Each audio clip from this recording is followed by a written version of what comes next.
क्या आपके साथ कभी ऐसा हुआ है कि सैलरी आते ही तुरंत खत्म हो जाती है, एक भी पैसा बचता ही नहीं है? आज की ये वीडियो बहुत ही महत्वपूर्ण होने वाली है। देखिए, महत्वपूर्ण इसलिए है कि आपके घर की बरकत, आपके घर के पैसों से जुड़ा है ये वीडियो। देखिए, पैसा आप कमाते हैं, ज्यादा कमाते हैं, कम कमाते हैं, उसको खर्च करने के तरीके पर भी निर्भर होता है कि आपके घर में बरकत आएगी या नहीं। कुछ लोग लाखों कमा करके भी महीने के अंत तक भी बिल्कुल कर्ज लेने की स्थिति में आ जाते हैं। और कई परिवार ऐसे होते हैं, कमाई बहुत सीमित होती है, लेकिन फिर भी वो लोग जोड़ जोड़ कर बहुत कुछ कर लेते हैं। जो उनकी इच्छा होती है, जो उनकी जरूरत होती है, वो अपने जरूरत के हिसाब से सारे सामान, सारी चीजें धीरे धीरे करके इकट्ठा कर लेते हैं। जो परिवार, ध्यान से सुनेगा, जो परिवार इस तरह के देखे, लाखों कमाना बड़ी बात नहीं है। लाखों कमा करके कुछ दवाइयों में चली जाती है, कुछ इधर उधर की किश्तों में चली जाती है, कुछ अनायास खर्च कर देते हैं। वो कमाई कोई बड़ी बात नहीं है, उसमें बरकत नहीं है, क्योंकि आपके द्वारा कमाया गया धन जो है वो बेकार की चीजों में ही तो चला जाता है। और कई परिवार ऐसे हैं ना कि जो आधी कमाई कर रहे हैं और वो परिवार जोड़ जोड़ कर अपनी जरूरत का सामान खरीद रहे हैं। कहीं जमीन खरीद रहे हैं, कहीं फ्लैट खरीद रहे हैं, या जो उनकी जरूरत है वो चीजें वो खरीद रहे हैं। उस परिवार में बरकत है, उस परिवार में उन्नति हो रही है, प्रगति हो रही है। और अगर आपके द्वारा लाया गया पैसा दवाइयों में जाता है, कोर्ट कचहरी में जा रहा है, या कहीं चोट चपेट लग जाए, इन सब चीजों में अगर धन जा रहा है, इसको बेकार का धन जाना कहेंगे, एकदम फिजूल खर्ची कहेंगे इसको। अगर इस तरह की चीजें आपके परिवार में होती है, आपके घर में हो रही है, तो ध्यान दीजिए, ये एक काम आपको नहीं करना चाहिए। एक काम बंद करते ही आपके जीवन में उन्नति देखने को मिलेगी आपको, ये मैं गारंटी से कह रही हूँ। ये कोई नई बात नहीं है जो कि आपको पता नहीं होगी, आपको पता होगी शायद, लेकिन आप मान नहीं रहे हैं। इस काम को आप करना शुरू कर दीजिए। एक चीज और बता दूं, जो लोग पुराने संस्कारों से जुड़े हैं ना, उन लोगों के घरों में पुराने लोग, यानी कि जो दादी, नानी, मम्मी, ये लोग जो हैं, वो आपको इस तरह की सलाह जरूर देते होंगे। आजकल जो नई जनरेशन है वो कुछ बातों को नहीं मानती है। इस परिणाम में आपको देखने को मिलता है कि कमाई बहुत अधिक रहने के बाद भी हमारे हाथ में कुछ नहीं रहता है। हम छोटी छोटी चीजों के लिए सोचते हैं कि ये काम हो जाए, वो काम हो जाए, हम ये काम कर लेंगे, वो काम कर लेंगे, लेकिन सोचा हुआ कोई काम नहीं होता है। तो इसके लिए आपको करना क्या होगा? देखिए, जैसे ही आपकी सैलरी आ जाती है ना, जैसे ही मतलब पैसे आ जाते हैं आपके घर में, पैसे किस माध्यम से आते हैं? हम कमाते हैं, चाहे कम कमाएं, ज्यादा कमाएं, हो सकता है हर महीने में आपकी सैलरी आती है, या ये भी हो सकता है कि प्रतिदिन का कुछ न कुछ आप कमाते होंगे। देखिए, कई लोग जिनका रोज का कमाना है, रोज का खाना है, पैसे की मतलब जैसे दुकान हो या कोई काम हो, जैसे ही पैसा आया पैसे घर लाते हो। मेरे कहने का सिर्फ यही मतलब है, आप जैसे भी पैसे लाते हो। देखिए, एक चीज आपको कहना चाहूंगी, आप वीडियो को पूरा जरूर से सुनिए। आप वीडियो को स्किप करके सुनते हैं और फिर प्रश्न करने लगते हैं, तो मैं पूरी कोशिश करती हूँ कि हर चीजों को अच्छे से वीडियो में ही बता दूं। तो अगर वीडियो अच्छी लगेगी तो एक लाइक जरूर कीजिएगा, और चैनल पर अगर पहली बार आए हो तो सब्सक्राइब जरूर से करें। चैनल को सब्सक्राइब करेंगे तो जितनी भी वीडियोस जाएंगी मेरी, उसका नोटिफिकेशन आपको पहले मिलेगा। तो मैं यही कह रही थी कि जिस भी माध्यम से आपके घर में धन आता है, धन आते ही एक काम आप पहले कीजिएगा। देखिए, जैसे ही पैसा आता है ना, आजकल क्या होता है कि पैसा हमारे बैंक में आता है, सभी के एटीएम है, सभी लोग गूगल पे, पेटीएम यूज करते हैं।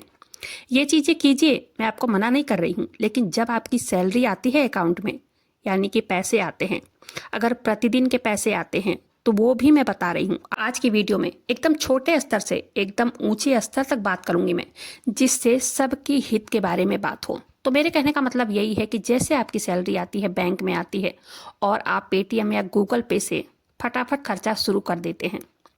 घर में अपनी लक्ष्मी को, अपना चौखट यानी कि अपनी दहलीज पार कराया ही नहीं है आपने खर्चा करना शुरू कर दिया, फिर आपके घर में बरकत कहाँ से आएगी? ध्यान दीजिएगा, देखिए मेरे बातों को, आप सोचिए बरकत कहाँ से आएगी आपके घर में। आपने अपनी लक्ष्मी को घर में प्रवेश ही नहीं कराया है, आपने बाहर उन्हें लौटा दिया। और शास्त्रों में तो ये भी कहा गया है कि धन में इतनी शक्ति होती है कि वो धन को खींचता है, धन ही धन को खींचता है। धन में चुंबकीय शक्ति होती है। जब आपने धन कमाया, तो मैं आपको हमेशा कई उपाय बताती हूँ कि धन जहाँ रखते हैं वहां पूजा पाठ करते हैं। वहां पूजा पाठ करने को क्यों कहा जाता है, या दिवाली पर पैसों की पूजा करने को क्यों कहा जाता है? घर में कुछ धन कुछ कैश रखना बहुत ज़रूरी होता है। वो कैश हम सभी अपनी इच्छा के अनुसार रखते हैं। हर किसी को पैसों की ज़रूरत है, उसी के अनुसार कैश अपने घर में रखते हैं। वो कुछ कैश आप अपने घर में ज़रूर रखिए। और मेरे कहने का जो मतलब है वो यही है कि आप एटीएम पेटीएम सब इस्तेमाल कीजिए, लेकिन जैसे ही आपकी सैलरी आती है ना, आप उसमें से कुछ न कुछ पैसे अपने घर में लाइए। अगर प्रतिदिन लाते हैं तो प्रतिदिन लाकर आप सबसे पहले एक काम कीजिए, एक बाबा श्याम की फ़ोटो अपने मंदिर में रखिए। अच्छा, काफ़ी सारे लोग कहते हैं कि हमारे घर में बाबा श्याम की फ़ोटो ही नहीं है, हम क्या करें, हमारे यहाँ मिलते ही नहीं हैं। जब भी मैं कोई उपाय शेयर करती हूँ ना, तो कई लोगों के कमेंट आते हैं कि हमारे पास बाबा श्याम की फ़ोटो नहीं है, क्या हम ये उपाय कर सकते हैं? तो भाई लाइए फ़ोटो, अपने घर में बाबा श्याम को विराजमान कीजिए। घर में एक बाबा श्याम की फ़ोटो विराजमान करते ही घर की हवा बदल जाती है।